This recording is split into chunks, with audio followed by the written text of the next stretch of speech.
Сәлеметсіздер ме? Мен табиғатты аялау номинациясының қатысушысы Юрий Гагарин атындағы орта мектеп. 10-шы сынып оқушысы Қанат қызы Аружан. Этилен пакет орнына экологиялық торбалар қолдану. Бұл суретте полиэтилен қап немесе экологиялық сөмкенің суреттері бейнеленген. Біздің жобамыздың өзектілігі қоршаған ортаны полиэтилен пакеттермен ластау мәселесі бойынша біздің ғаламымыз ғана емес, басқа да планеталарда бұл проблема көптеп кездесетіні туралы айтамыз. Зерттеу мақсаты пластикалық пакеттерге балама ретінде экологиялық торбаларды насихаттаймыз. Міндеттері қоршаған ортаны бірлеп қолданылатын полиэтилен пакеттермен ластау мәселесін зерттеу және де мектебіміздің оқушылары мен мұғалімдерден полиэтилен пакеттерін қолданудан бас тарта алады ма, экологиялық торбаларды қолдануға қандай көзқараспен қарайтынын сұрау. Зерттеудің болжамы: егер аудан тұрғындары бір реттік полиэтилен пакеттің орнына экологиялық торбаны қолданса, онда туған ауылының көшелері таза болады және де экологиялық отбасылық бюджетті үнемдеуге көмектеседі.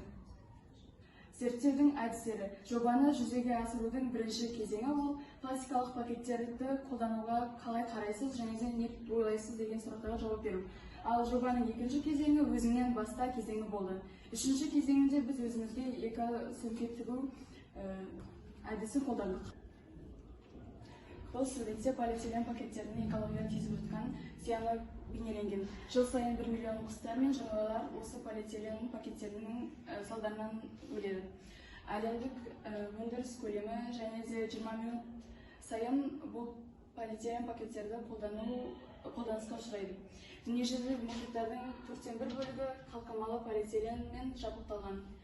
Қазақстанда орта есеппен әр отбасы жылына кем дегенде 300 пакет қолданады. Ал бұл жерде және айтып кеткеніміздей теңізде 1/4 бөлігінде полиэтилен қалқымалы пакеттерімен жабдықталған. Полиэтилен пакеттерінің қоршаған ортаға тигізетін зияны: егер бұл өлмейтін қоқыс болса, толық ыдырау тек 100 жылдан немесе 1000 жылға дейін болады. Полиэтилен жағу кезінде көптеген улы газдар ауаға ұшырайды. Полиэтилен мұнайдан өндіріледі, сондықтан пакетті тастау арқылы біз жанармай табиғи ресурстарды ысырап етеміз. Жану кезінде көмірқышқыл газы ауаға бөлінеді. Мәселені шешу үшін нақты біз не істей аламыз? Пластикалық пакеттерге жақсы балама болып табылатын эко-дорбалар. Эко-дорбалар жан-жақты қызмет атқарады. Мысалы, дүкендерден азық-түлік тасуға, көп мөлшерде азық-түлік тасуға және мектепте ауыстыратын аяқ киім салып алуға жарайды.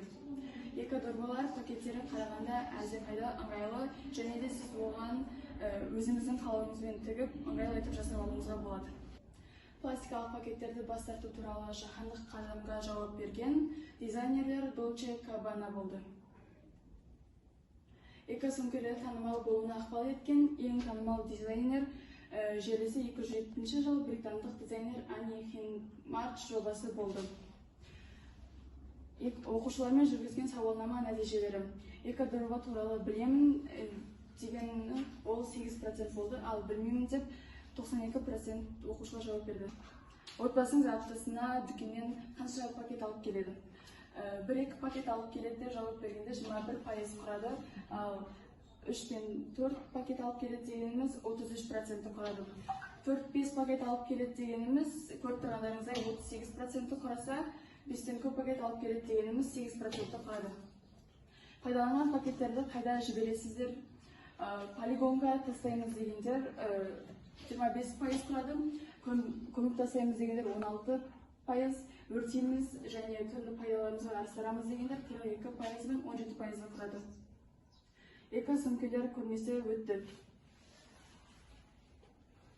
Қолдан тоқылған және тігілген сөмкелер.